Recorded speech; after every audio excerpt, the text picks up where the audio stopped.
Good morning students. Last lecture में अपन ने अवमंदित सरल आवर्ती दोलक के बारे में जाना और उसके लिए गति का अवकल समीकरण डिराइव किया था। इसका जो अवकलन समीकरण अपने पास आता है वो समीकरण है जैसा अपन ने प्राप्त किया था d square x upon d t square plus 2r dx upon d t plus omega 0 square x is equal to 0। ये अवमंदित सरल आवर्ती दोलक की गति का समीकरण है। यह अवकलन फॉर्म में है, इसलिए इसको अवकलन समीकरण भी कहते हैं। यहां पर 2r क्या था? 2r आपको मालूम ही है। 2r is equal to 1 upon tau is equal to lambda by m. मैंने ये भी कहा था कि इनको अपने को याद रखना है। तो यहां पे विश्रांति काल है, लेमडा जो अवमंदन गुणांक आया था, एम दोलक का द्रव्यमान है तथा omega 0 square is equal to k by m. Omega 0 square तो अपन जानते हैं, जब माध्यम नहीं होता या अपन कहें जब दोलक मुक्त अवस्था में होता है तब उसकी जो आवर्ती होती है उसको ओमेगा 0 से कहते हैं, डिनोट करते हैं। ये एक नेचुरल फ्रीक्वेंसी होती है, स्वाभाविक आवर्ती। Omega 0 square is equal to k by m. 2r अवमंदन को व्यक्त करता है, ये अपन कहें ये विश्रांति काल के व्युत्क्रम के बराबर है। जो अपने पास इक्वेशन डिराइव किया तब लेमडा बाई एम आया था, ये मैं बार बार आपको बता रहा हूं क्योंकि अपने पास ये आगे जो भी डेरिवेशन करेंगे उसमें काम में आएंगे तथा साथ में ही न्यूमेरिकल क्वेश्चन में भी अपने पास ये काम में आएंगे। किस प्रकार से न्यूमेरिकल क्वेश्चन जब याद करेंगे तो इसका यूटिलाइजेशन होगा। ये अपने पास एक अवकलन समीकरण है। आज अपन करेंगे इस समीकरण को हल, कि किस प्रकार से इसको हल करें। इसको मान लीजिएगा अपने पास है समीकरण नंबर 1। अब इसका हल देखें, सॉल्यूशन। डिफरेंशियल इक्वेशन है, सेकंड ऑर्डर का है। मैथमेटिक्स में इस प्रकार के समीकरण को हल करने के अलग अलग तरीके होते हैं। किसी मेथड से अपने को x का मान ज्ञात करना होता है। यहां पे इसका हल का मतलब अपने को x का मान प्राप्त करना होता है। x क्या है यहां पे? दोलक का विस्थापन। अब दोलक कौन सा है यहां पे? अवमंदित दोलक, क्योंकि अवमंदन बल के प्रभाव में गति कर रहा है, तो x यहां पे अवमंदित दोलक का विस्थापन है। अब इसका हल, एक जो मैथमेटिक्स में एक तरीका है, माना कि इसका हल x इज इक्वल टू ए ई की पावर एल्फा टी। मान लीजिएगा अपन ने इसका हल मान लिया, या a अभी नहीं मान करके अपन ये कहें कि इसका जो हल है x इज इक्वल टू ए ई की पावर एल्फा टी। जब x इसका हल है तो इसके मान इसको सेटिस्फाई करेंगे, या अपन कहें इसी से अपन dx बाई डी टी निकालें, dx upon d T. dx upon d T निकाल दो एल्फा ई की पावर एल्फा टी। इसका अवकलन किया एल्फा। एल्फा मान लीजिए अपने पास एक गुणांक है, कांस्टेंट है, कोई नियत मान जो भी अपने पास आएगा। dx x का मान आ गया, dx अपॉन डी टी का आ गया। अब D square x upon d t square का मान ज्ञात करें तो अपने पास आएगा, फिर इसका अवकलन करें, एक एल्फा का, एक एल्फा और आ गया, एल्फा स्क्वायर ई की पावर एल्फा टी। ये तीन मान अपने पास आ गए। माना, अपन लिखेंगे माना कि x इज इक्वल टू, इसका हल x इज इक्वल टू ई की पावर एल्फा टी है। जब इसका हल ये है तो dx अपॉन डी टी निकाला, D square x upon d t square निकाला, क्योंकि इसका हल तो अपन मान रहे हैं। तो ये जो अपने पास समीकरण आएंगे, जिसको मैं कहूंगी 2a 2b और अपने पास 2c, ये समीकरण या ये इनके मान इसको सेटिस्फाई करेंगे, संतुष्ट करेंगे।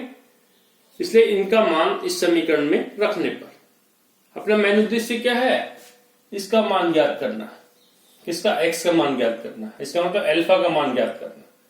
लेकिन इस समीकरण से आपको मालूम है कि x के कितने मान आएंगे, x के यहाँ पे 2 मान होंगे, ये सेकंड ऑर्डर का इक्वेशन है। इसका मतलब अल्फा के भी 2 मान आएंगे, जो भी वैल्यू आएंगी। इसके जो 2 मान आएंगे अपने पास, तो उसका व्यापक हल जो अपन लिखेंगे, जनरल सॉल्यूशन जो अपन लिखेंगे, वो सॉल्यूशन अपने पास होगा। अल्फा के 2 मान आएंगे, माना कि एक अल्फा 1 और दूसरा मान लीजिए अल्फा 2। तो व्यापक हल जो अपने पास होगा x इज इक्वल टू ए की power alpha 1t plus b e की पावर अल्फा 2t। ये व्यापक हल है। मैथमेटिक्स का एक तरीका है कि पहले अपन इसका हल मानते हैं, फिर उसमें जो गुणांक आता है उसके मान निकालते हैं। मान निकालने के बाद जो व्यापक हल अपने पास इस प्रकार से निकाल रखते हैं। ए और बी अपने पास जो है, ये अपने पास का कांस्टेंट है, नियतांक है। इनका मान ज्ञात करना होगा। इनका मान किससे ज्ञात करेंगे, सीमा शर्तों से, बाउंड्री कंडीशन से। कुछ कंडीशंस होगी, उन कंडीशंस को अप्लाई करके अपन ए और बी का मान ज्ञात करेंगे और ए और बी का मान यहां रखेंगे। रखने के बाद जो अपने पास हल होगा वो इस समीकरण का हल आएगा। अब ए और ये जो कंडीशंस अपन लगाएंगे, कंडीशंस क्या होगी, ये हल आवश्यक नहीं कि अपन इसी में कर रहे हैं, ये तो एक विधि है। इस प्रकार से बहुत सारे समीकरण जो आते हैं उसको हल करने का एक ये भी तरीका है। पहले उसका अपन सॉल्यूशन मानते हैं। सॉल्यूशन मानने के बाद जिस कोटि का जो समीकरण होता है उसके उतने ही अपने पास गुणांक आएंगे। जैसे अल्फा अपन कहें, अल्फा के मान अपने पास अलग लगाएंगे। अल्फा जो अपने पास ये भी नियतांक है। यहां पे अगर सेकंड ऑर्डर का है तो अल्फा के 2 मान आ गए, अल्फा 1 अल्फा 2, अल्फा 1 और अल्फा 2। अगर थर्ड ऑर्डर का होता है तो अल्फा के 3 मान आते हैं, अल्फा 1 अल्फा 2 अल्फा 3। एन मान भी हो सकते हैं अगर एन ऑर्डर का है तो व्यापक हल जो अपने पास है वो इस प्रकार से लिखेंगे। 2 मान है तो अपने पास ए बी आ गया, 3 होता तो ए बी सी आते। और ए और बी जो नियतांक होते हैं इसका मान बाउंड्री कंडीशन से ज्ञात करते हैं, सीमा शर्तों से ज्ञात करते हैं। ये बाउंड्री कंडीशंस क्या होती है, सीमा शर्तें क्या होती है। मान लीजिए अपन सरलावर्त गति का जो समीकरण सोल्व कर रहे हैं, इसमें t इज इक्वल टू 0 पर एक कंडीशन में लगा रहा हूं, t इज इक्वल टू 0 पर माना कि x is equal to x0। x0 क्या मान लिया, अधिकतम विस्थापन है जिसको अपन ए बी कहते हैं। t इज इक्वल टू 0 पर मान लो, ये कर लीजिएगा। एक शर्त अपने पास ये होगी, जब ये शर्त लगाएंगे तो अपने पास जो समीकरण जो भी आएगा। दूसरी शर्त ये मान लीजिएगा t इज इक्वल टू 0 पर dx upon dt is equal to क्या है, 0। तो ये कंडीशंस अपने पास क्या होगी, सीमा शर्तें जो भी अपन अप्लाई करते हैं। तो उन शर्तों को लगा करके ए और बी का मान निकाल सकते हैं। यहां पर निकालने की आवश्यकता नहीं, लेकिन मैंने बताया आगे जो अपन करेंगे। अभी तो अपन इसका हल कर रहे हैं। हल जो अपन कर रहे हैं तो इतना ही लेंगे कि इसका व्यापक हल अपने पास ये है, दिस वैल्यू, समीकरण नंबर 3 मान लीजिएगा इसको, दिस वैल्यू। अब x dx upon dt and D square x upon dt square का मान समीकरण 1 में रखने पर put the value of x dx upon dt and D square x upon dt square in equation 1। समीकरण 1 में मान रख रहे हैं, फिर देखते हैं इसकी वैल्यू क्या आएगी। फिर इसको अपन हल करेंगे आगे। तो यहां पे जो अपन रख रहे हैं मान, x का मान तो अपने को याद ही है, d square x upon dt square यानी कि अल्फा स्क्वायर e की power alpha t plus 2r dx upon dt alpha e की power alpha t plus omega 0 square x is equal to 0। x का मान भी अपने पास क्या है, e की पावर अल्फा टी। यहां रख देते हैं, e की power alpha t is equal to 0। नीचे वाले को मिटा देते हैं। अब देखिएगा, इसमें क्वांटिटी कॉमन आ रही है, वो अपने पास e की पावर अल्फा टी, ये कॉमन आया तो अपने पास ये alpha square plus 2r alpha plus omega 0 square is equal to 0। ये फलन के समान हो गया कि x y is equal to 0, x y is equal to 0।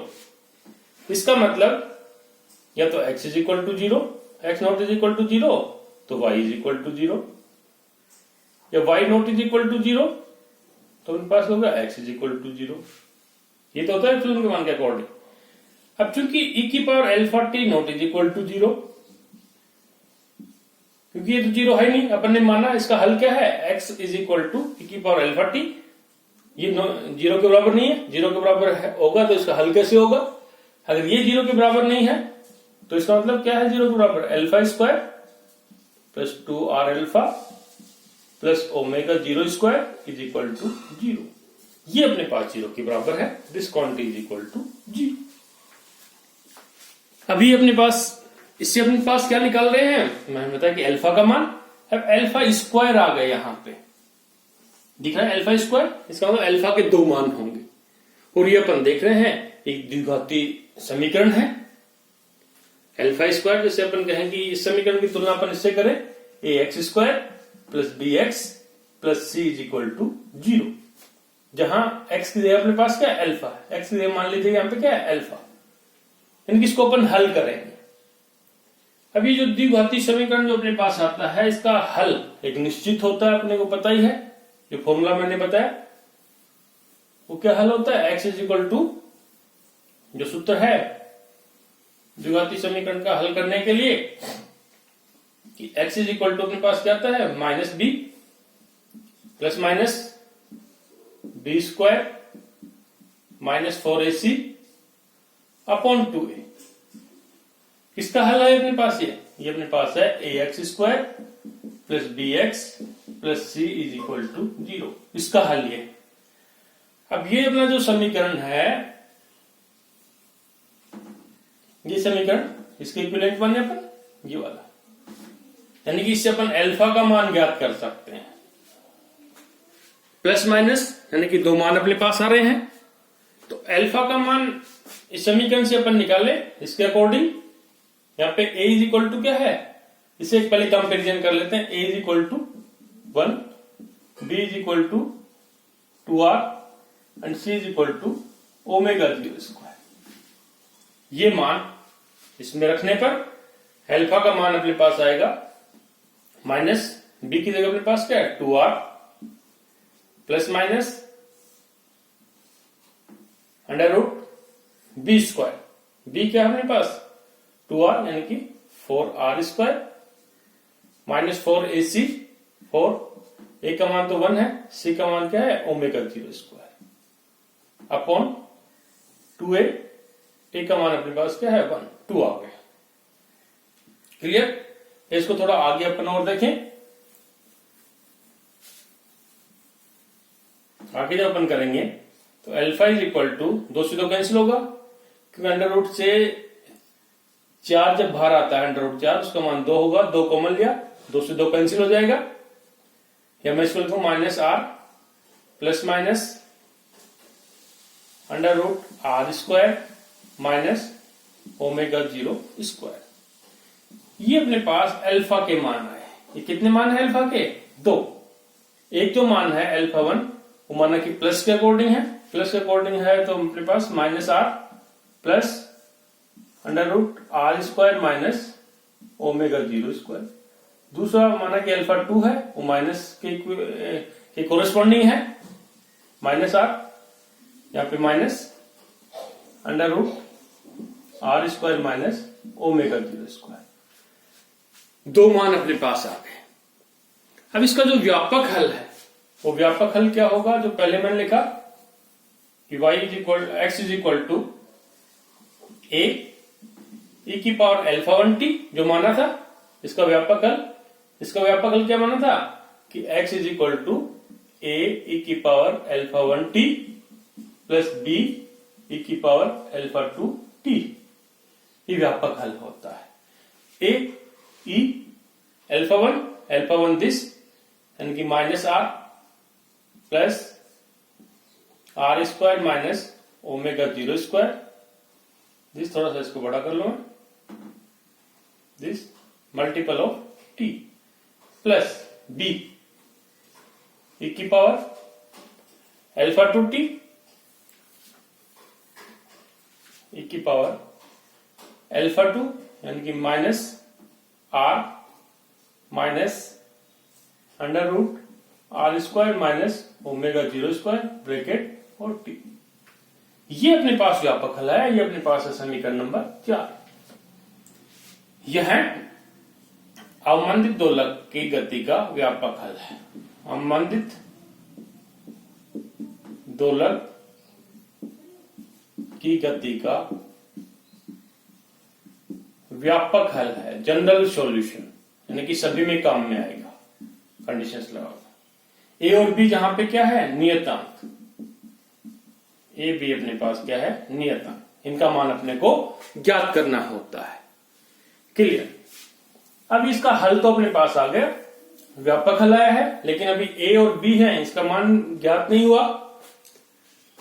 तो यहां पे अपन देख रहे हैं, अब इसी का जो अपने पास इसका फिजिकल मीनिंग निकालेंगे, क्या निकलता है कि अवमंदित दोलक की गति का समीकरण का हल ये है। यानी कि विस्थापन जो अपने पास है अवमंदित दोलक का, वो किसके ऊपर डिपेंड करता है, टी के ऊपर, टी पे तो कर ही रहा है, और किस पे डिपेंड कर रहा है, आर के ऊपर, ओमेगा जीरो के ऊपर। ये हम लिखेंगे x is equal to x is the function of r omega zero T.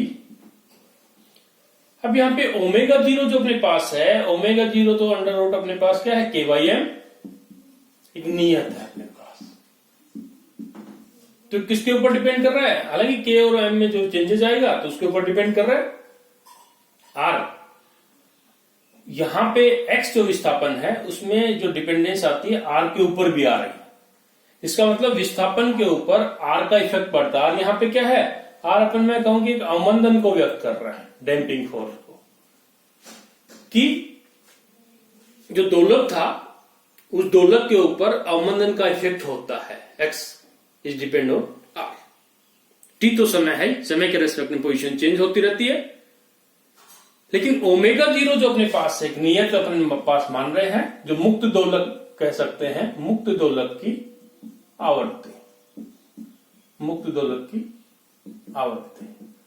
अभी मुक्त दोलक जो अपने पास है एक स्टैंडर्ड की भांति काम करेगा, स्टैंडर्ड मान के चलते हैं।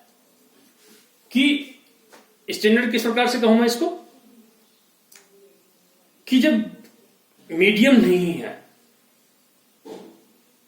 जब निर्वात में गति करता है, तो उसकी जो नेचुरल फ्रीक्वेंसी है, स्वाभाविक आवर्ती है, वो अपने पास ओमेगा जीरो रहेगी। एक किसी के सापेक्ष अपन मानते हैं कि अपने को मालूम है कि प्रकाश का वेग निर्वात में 3 × 10⁸ मीटर प्रति सेकंड होता है, नियत एक स्टैंडर्ड मान लिया। जब उसका मान मीडियम में अपन देखते हैं तो उसका मान कम होता है। तो उसी प्रकार से ओमेगा जीरो पर एक स्टैंडर्ड मान लिया कि इसकी फ्रीक्वेंसी ये है, लेकिन जब मीडियम में गति करता है दोलक तो क्या इफेक्ट पड़ता है। तो इस ओमेगा जीरो को मैं सापेक्ष एक स्टैंडर्ड मानूं, इसके रिलेटिव में अपन देखेंगे कि आर का क्या इफेक्ट पड़ता है। तो इस ओमेगा जीरो आर के रेस्पेक्ट में यहां पे 3 केसेस होंगे। एक केस जब आर का मान ओमेगा जीरो से कम हो। ये तो क्लियर होगा कि एक्स अपने पास आर और ओमेगा जीरो पे डिपेंड करता है। ओमेगा जीरो नियत है, एक स्टैंडर्ड मान लिया।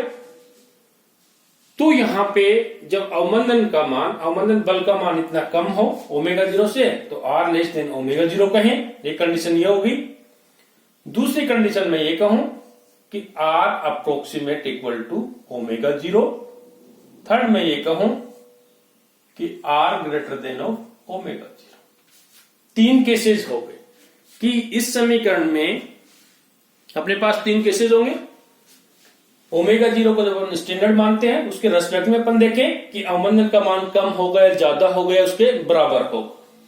तो एक केस अपन लेंगे जब आर का मान ओमेगा जीरो से कम हो, इसको मैं कह रहा हूं न्यून अवमंदन स्थिति, या अवमंदन का मान कम हो, न्यून अवमंदन स्थिति। दूसरा जब आर का मान ओमेगा 0 के इक्विवेलेंट हो, इसको क्रांतिक कंडीशन बोलते हैं। क्रांतिक